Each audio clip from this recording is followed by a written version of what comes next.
Latest edition of the Trey Wallace Podcast on the OutKick Network. Happy to be joined by Andy Staples of The Athletic. We're both in town for the same event covering the Senior Bowl. Crazy news that comes out on one of the days that we're here. Tom Brady ends up finally retiring from the NFL, finally putting that stamp on it. This is not a joke. This is actually happening. Andy, first off, thanks for joining, brother. And then second of all, just your thoughts on this era, I guess, coming to an end in the NFL. It's so crazy because Tom Brady is just a touch older than me. I believe now there are no NFL players older than me, which that's the first time in my life I can say that. Okay. So now I feel really old. Now I feel truly and really old. I'm sorry, man. God, that's horrible. I didn't know that feeling. I'm Maybe sorry. there's a punter or a kicker. I have to check. Maybe I'm hoping there's like an old, like a long time punter, kicker, a long snapper that's older than me, but I don't think so. And it's amazing to me thinking about Brady the last few years. Like, I know how I feel when I wake up in the morning. I can't even imagine attempting to play in the NFL like this. Right? Yeah. I mean, I don't even know if last season should have happened, but that's not up for me. It's not for anybody to sit there and argue. I don't have the drive Tom Brady has. I'm very willing to admit that. Right. It seemed to me, just as an outsider with no inside information whatsoever, that he retired and that he engaged in normal life for the first time in a long time. I was like, yeah, this sucks. I'm getting back to the NFL. I don't like the daycare thing. I love my kids, but I don't like dropping it off. I don't want to go play pickleball at 3:00 in the afternoon. Like, let's get back to normal. But it'd be interesting. Like I don't know if we'll see another quarterback take it that far, Andy, in the NFL. He really pushed the limits, Rodgers, right? Yeah, you got Aaron Rodgers gonna be 39. You got him hinting at retirement now, and it does feel like the game's maybe taking a little more toll on his body than Brady. Maybe there's some ayahuasca that'll fix that, but it's crazy that it lasted this long. I mean, I think back to how much my life, I graduated college in 2000 and, working my first job, watching Tom Brady lead the Patriots when they were the underdogs to the win against the Rams in the Super Bowl and thinking, well, that's a cool story. 6th-round guy, hope the career works out for him. And the level of winning and just consistency, I'm not sure we're going to see it again. No. And I don't, especially with a quarterback who has that tenacity, he also puts in everything into the game. It's like he can't take a breather. And it just, he has a different workflow. It kind of reminded me of what Kobe Bryant used to do in the NBA. Or you can go on and name them on. But now, but I'm interested to see now, what that looks like in the future, and does this, and I'll ask you this because this news could break while we're down here in Mobile. Todd Monken, Georgia offensive coordinator. Does this make room for him now to potentially say, okay, I can go to Tampa. We can go find a quarterback that works for me in my system and maybe take over the offensive coordinator position? What have your thoughts been on the Monken Buccaneer stuff? Are you ready for Stetson Bennett as the Buccaneers starting quarterback? Are we ready to live in a world where Stetson Bennett makes that pirate ship go boom? Can I'm that excited. Happen? It can in the 6th round. It's very interesting because, Monken, I think, you look at that tenure with Jameis Winston in Tampa, it didn't go as well as anybody would have wanted. And maybe Monken going, well, if I had a different quarterback, one who didn't put the ball in harm's way as often, perhaps that works out. Yeah. And look, there aren't many places up from where he's at now. Agreed. You could become a college, Power 5 head coach if that's what he's interested in.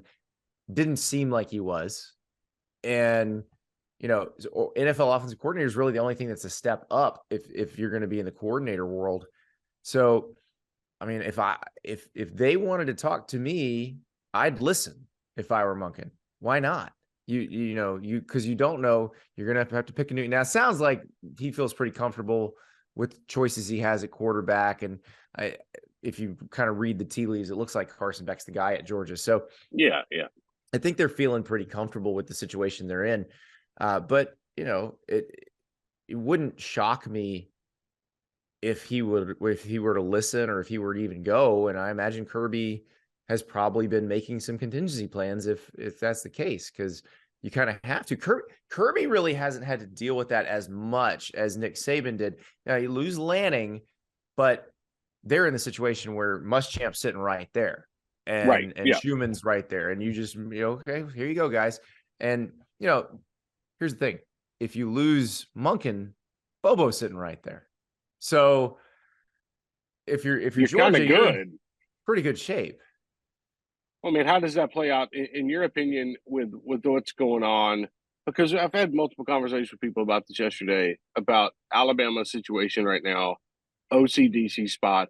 In the talk in the state about Jeremy Pruitt at the DC spot, I kind of just have to not laugh at them because I don't want to hurt their feelings, but it's almost a situation where Nick Saban's going to have to put on a hell of a PowerPoint presentation. Can you imagine the deck that Saban would put together for that? Like, there are not enough ites in the world to.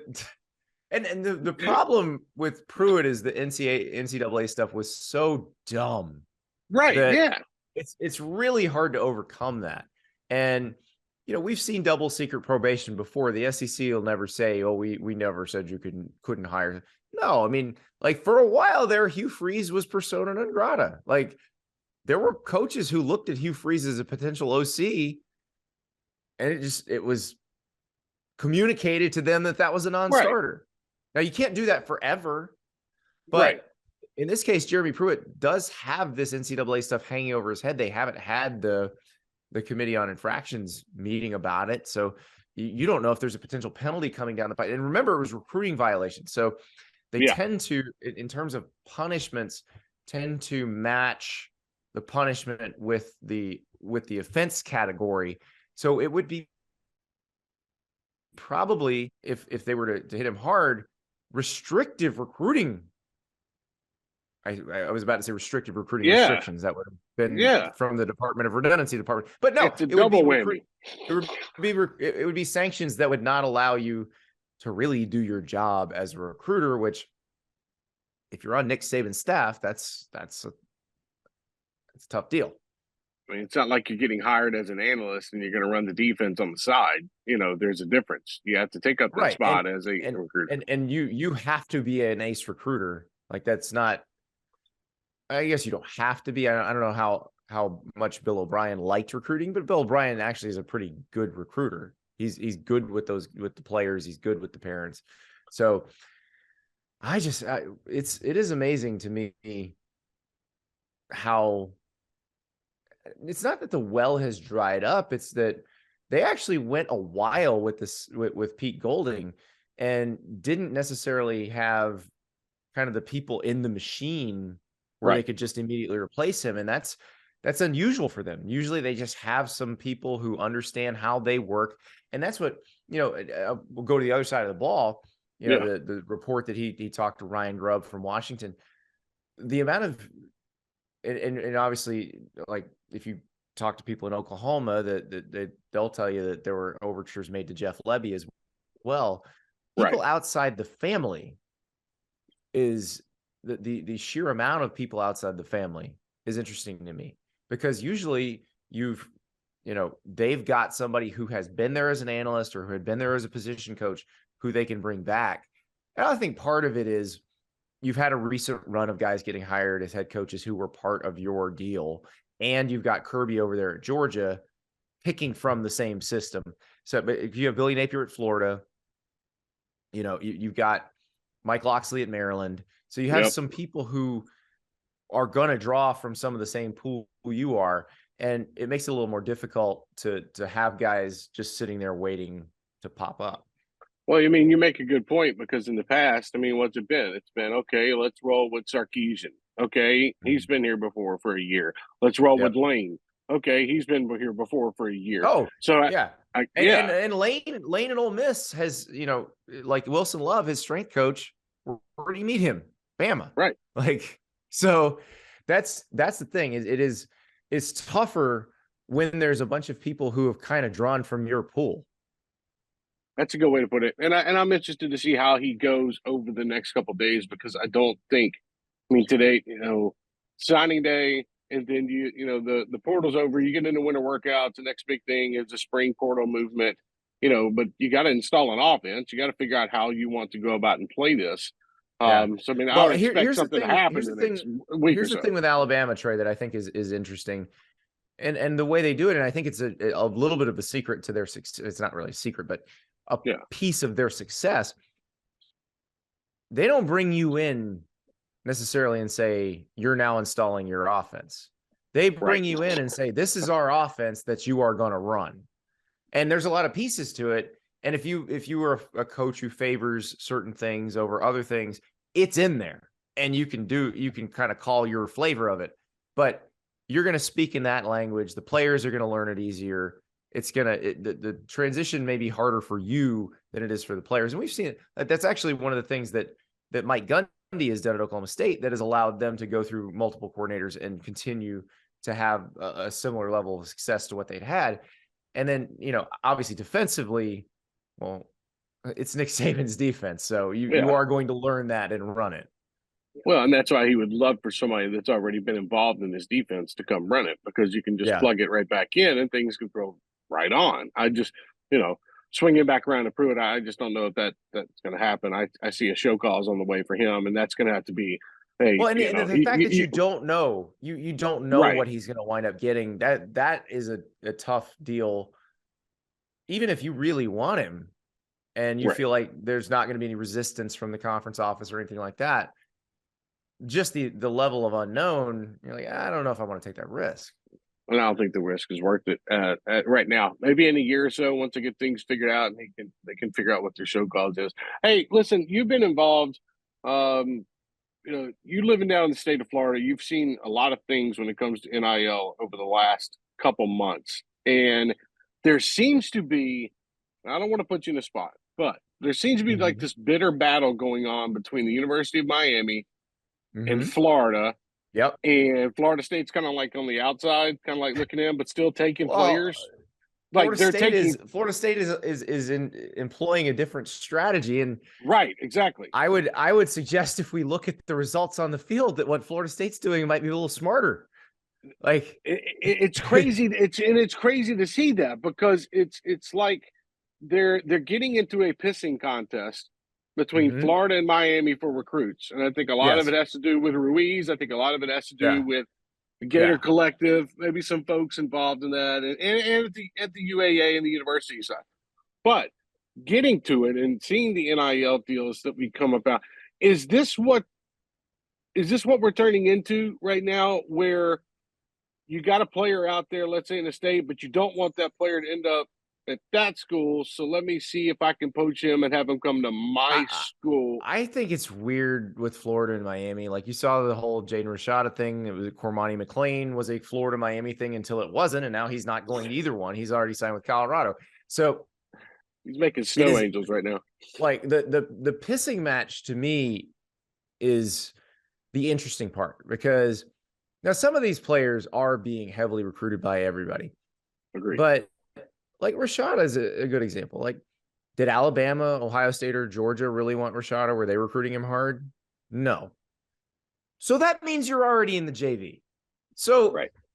Are you going to, why are you that worried about whether that school gets this person or you get him?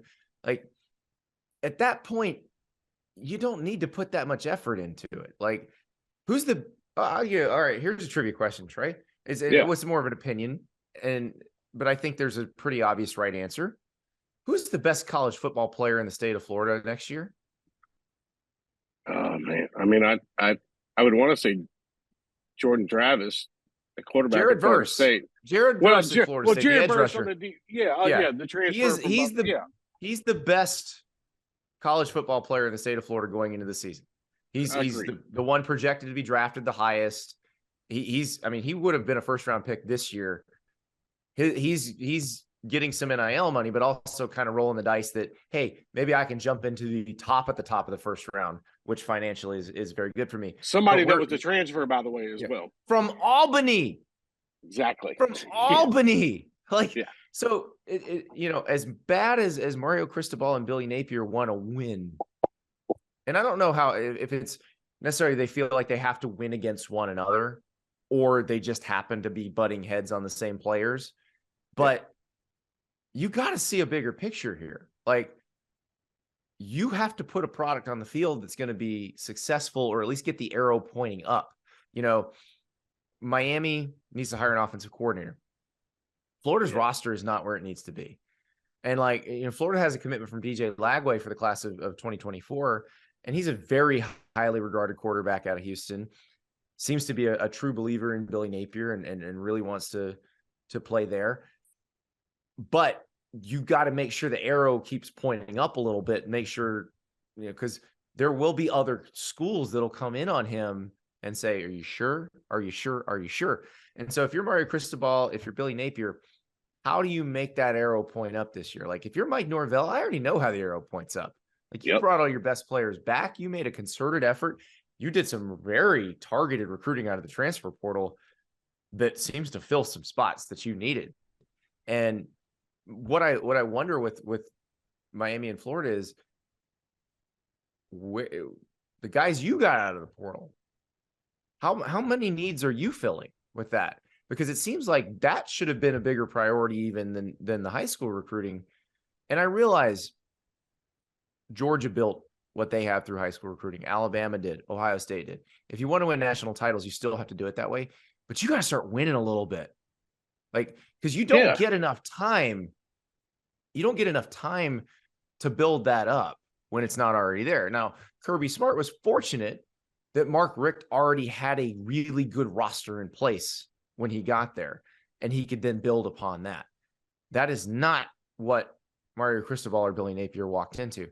But they have to figure out how to win some games, because you can sell the dreams all you want. You're still going to get fired if you have 2 or 3 bad seasons. It doesn't matter. And it could trend towards that way if Billy doesn't turn it around next year. And I'm not saying, okay, he's automatically on the hot seat, but I'm saying you got to start showing some results on the field, because I think the Utah game was Fool's gold. Fool's gold, false gold, however you want to put it. And so, I agree with you that going forward. 2 more questions, and I appreciate your time, buddy. Looking at the Michigan situation, I, for one, am sick and tired of hearing about Harbaugh taking interviews after he makes statements saying how much he loves Michigan and he wants to be here. Has he burned so many bridges now, Andy, in the NFL when it comes to this and not taking jobs that this type of situation won't be happening? No, he didn't burn any bridges. The only reason he's not the Broncos head coach right now is because the Saints didn't drive a hard bargain on Sean Payton. And that's a good way to look at it. And it is a good way to look at it. But I do see that every time we turn around and every offseason, he is trying to take that see it next again. step. You're right. See it next year too. So how does that fit with the president and an athletic director and a booster collective that we're starting to see now in NIL? How do you think that affects that relationship going forward? What's Michigan's record against Ohio State the last 2 years? That's a good point. I get it. I get it. It's annoying. I'm sure they hate it. Yeah. As long as he's beating Ohio State, great. Now, you go back to losing 55-18 to Ohio State, we're having a very different conversation. Yeah. Well, I mean, but getting back to it overall, do you think if the Broncos would have been a little bit easier of a situation, let's just say that one, and we'll keep the Colts to the side. Is Michigan looking for a new head football coach right now, or already have one in place? I think if the Saints had told the Broncos have said we want to hire Sean Payton, and the Saints had told the Broncos, great, that'll be 2 first-round picks and another this year. That'll be your next 2 first-round picks and 3 second-round picks over the next 3 years. Yeah, and the Broncos have been like, nope, that's too steep. he'd be the Broncos head coach right now. Yeah. They'd had to figure out a way, because it seemed like if they didn't get Peyton, because they went back to him. Right. Like, that was the thing. They went back to Harbaugh again. So they weren't going to get D'Amico Ryans. He was going to Houston. And so I think there was a very good chance, if the Broncos couldn't have landed Sean Payton, that they would have worked. Because remember, it's Walmart money. Like, Yeah, no. Yeah. money ain't an issue there. No. They might have gotten something worked out. And You can so make that up in a half a day. yeah, exactly. So, I mean, will he do this again next year? Based on what we've seen the last 2 years, yeah, probably.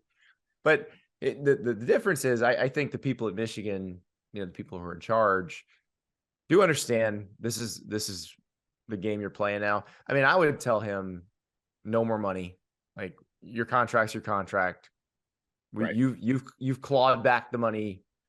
We did cut your pay. Yeah. You were not performing, and we cut your pay instead of firing you. So I know that there's probably still some bad blood on Harbaugh's side about that, but he's clawed that back. And, you better keep beating Ohio State, because if you don't, and you pull this again, they may just be like, all right, look, we're done. Yeah. Enough of this. Appreciate it. Last question, Andy. Thanks, buddy. Josh Heupel, Tennessee. He is now a $9 million man. He was at the Senior Bowl in Mobile. He brought his whole coaching staff with him, besides the OC. Joey Halsey was not there. But $9 million man now. What he did last year, what he did with that roster, he'll have Joe Milton next year. Nico, who I don't think is going to be ready, who doesn't need to be ready right off the bat, in my opinion. I mean, if Joe Milton doesn't keep the ball in the stadium, that's a different story. But I'm saying he's got to put on 25 pounds. I was going to say, Joe Milton has a lot of tape, and it doesn't all look like the Orange Bowl. But the thing is, Hendon Hooker had a lot of tape coming out of Virginia Tech, and was a different quarterback at Tennessee. Now, the difference is Joe won the starting job at Tennessee and then continued to do the same things he'd done at Michigan. So we'll see, but people change, people evolve. And so if Joe has a massive skill set, if they figure out a way to master that and get him to work in the flow of the offense, they should be pretty good again. Now, that offensive line, they had some good players. Darnell Wright's here at the Senior Bowl. I think that's one where we're going to see a little bit of effect there, where they've lost some talent. But you lost Jerome Carvin as well. But they've been able to recruit fairly well, and I think that they also are the type of place that if you feel like you have a glaring hole after spring practice, somebody might be able to come out of the transfer portal, because you are a pretty attractive destination at this point. So the Nico thing's interesting to me, because I mean, have you seen Nico's dad? Yep. Nico's dad's like 6'6", 300. So yeah. Like I am, Nico's what, 6'5", 205, 210, something like that. So I'm just envisioning a full grown Nico Yamamealava being like a 6'5", 230 kind of guy, like a DJ with a little more speed. And that's a great one. That's a great, with a little more speed. I like the way that one's putting. Yeah. Yeah. So, it's just going to be an interesting offseason, like with winter workouts. And then you don't want to put too much pressure on the kid. And it's good for Tennessee that you have Joe Milton, but you've got that backup quarterback now. I think that will, end up working out for Josh and, his third year at Tennessee. Yeah. I mean, we'll see. There's obviously a lot of pressure on Nico, but the thing is, they were smart enough to have that guy in place in Joe Milton, that there isn't the pressure that he has to come in and be the savior right away, or that he has to come in and compete with somebody who's older, who he may lose the competition to because he's young and not ready yet. And this is a new thing with the NIL, where everybody knows the whole deal with Nico. So there will be pressure on him, but I think Tennessee's done a good job of relieving that, at least from an optics standpoint, because I think most people who follow Tennessee would expect Joe Milton to be the starting quarterback. And after the Orange Bowl, probably feeling pretty good about that. So it's not the same as if you've got this freshman and everybody knows about the NIL stuff and you don't have a clear number one already. It's a great way to put it. Andy Staples from The Athletic. Buddy, you got a great show. Tell everybody where they can follow you, follow your podcast, all your good writing, everything that you do. So I write for The Athletic, and so theathletic.com. Feel free to subscribe, and the Andy Staples Show is available wherever you get podcasts, and that is free to everybody. And also it's on YouTube. So you just Google Andy Staples Show, and however you would like to consume it, you may. We're 5 days a week, and we have a lot of fun because college football is the most fun sport in the universe. You got that right. That's Andy Staples. Appreciate him joining me. I'm Trey Wallace. Stay tuned. Next edition of the Trey Wallace Podcast next week. We'll recap the Senior Bowl, everything that went on in Mobile, and look forward to the offseason in college football. Andy, thank you, buddy. My pleasure.